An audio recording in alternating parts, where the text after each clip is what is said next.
Hello po, magandang araw. Kumusta po kayo? Nandito po tayo ngayon sa may traktora na Euro Tractor. Kung natatandaan nyo po, ito po yung binaklas natin na may double clutch. Ito po, nandito po tayo sa may bubulong malaki, San Ildefonso, Bulacan. Ayan po, ikakabit na po yung mga pyesa. Ito nga po pala yung mga pyesa. Sa wakas, dumating na rin po at nakompleto na. Ano po dito, bearing, pilot bearing,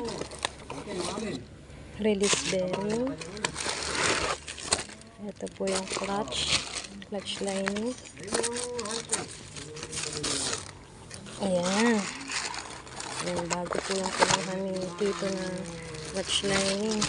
Ito po yung isa. Ayan.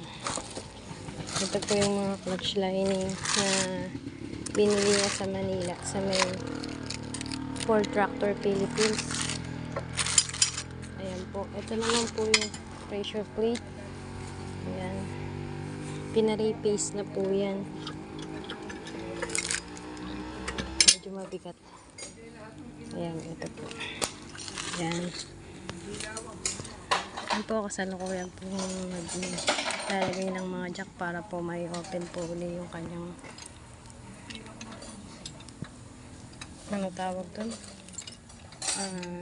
Bell housing. Ayan. Para po mabuksan. Medyo mainit po dito sa pwesto natin. Ayan po. Medyo nagtagal po kaya hamon sa atin ngayon to kung paano ipipix ulit. So dahil ng mga tinanggal natin. At saka po mga connect. Ayan. Challenge din po yan kasi po double clutch po. Hindi po madali magkabit ng lining.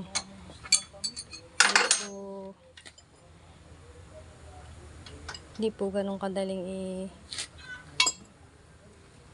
isentro yun. Kaya po yan.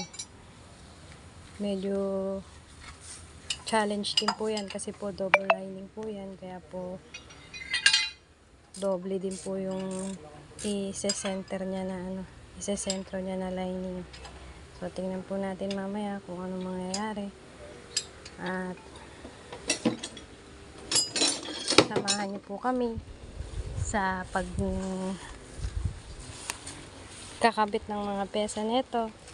Yan. Salamat po sa panonood nyo.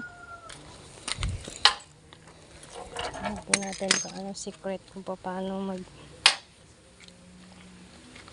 mag-alay ng mga linings na yun.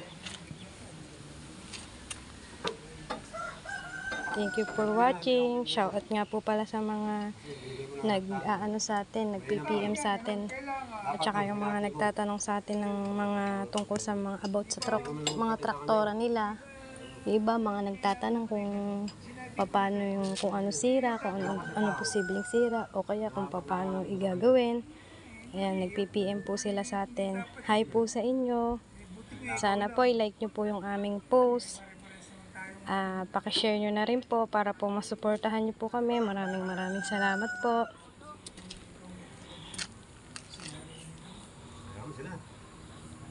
Ayan po.